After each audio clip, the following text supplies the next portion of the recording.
Jewel, and I'll be your server tonight.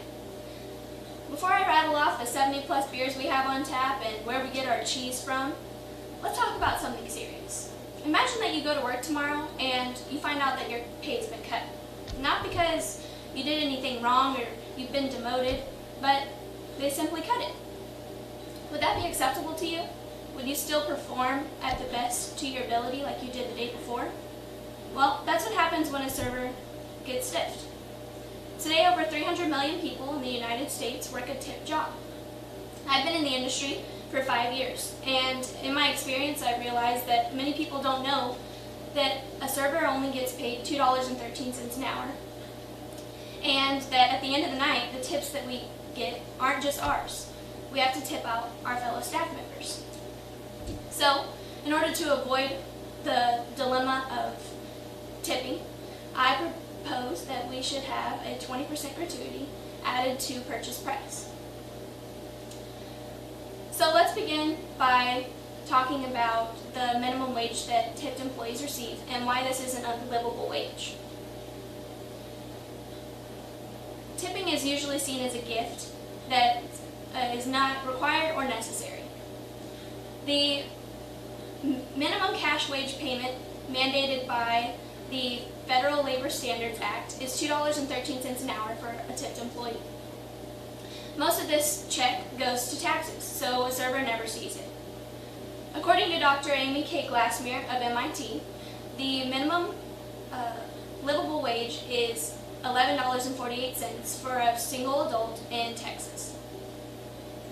The state minimum wage in Texas is $7.25, and after the week, all of your accumulated hours and the money that you've received, if it doesn't add up to that $7.25 an hour, then your establishment has to adjust your pay to meet that. But this doesn't solve the problem. After an 8-hour shift, leaving with nothing is a waste of time and energy that can't be solved by an adjustment of pay. That's well below the $11.48 minimum.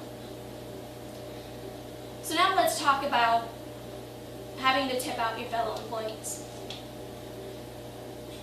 A gift is usually not meant to be shared between a bunch of different people.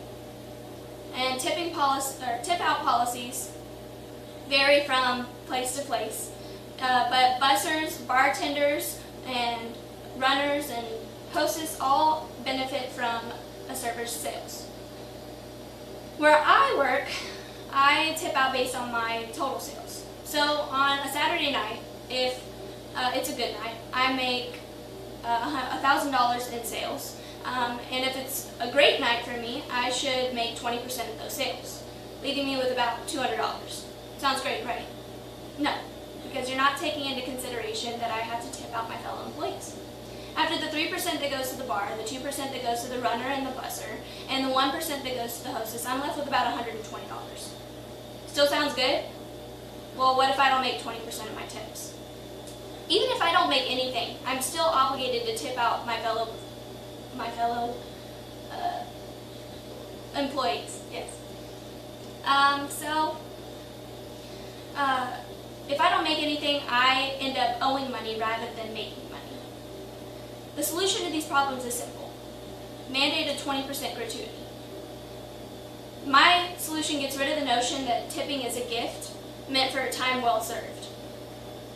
A server's job is to accommodate the guest in every way they can.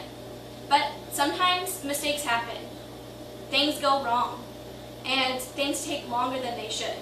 But that's no reason to reject someone of their pay. So, in order to combat the unnecessary hardship brought to a server by allowing a person to tip at their own discretion, a 20% gratuity should be mandated. Tipping is an unnecessary expense that a person is not required to or doesn't legally have to do. So, in order to stop this, we should implement this 20% gratuity. Rise to the occasion and help your servers get the pay they need. And tonight, when I drop off your check, please remember that while you're wanting to put that big fat zero in that tip line because I forgot to bring you your ranch, I helped put food in your mouth. and by leaving that zero, you're taking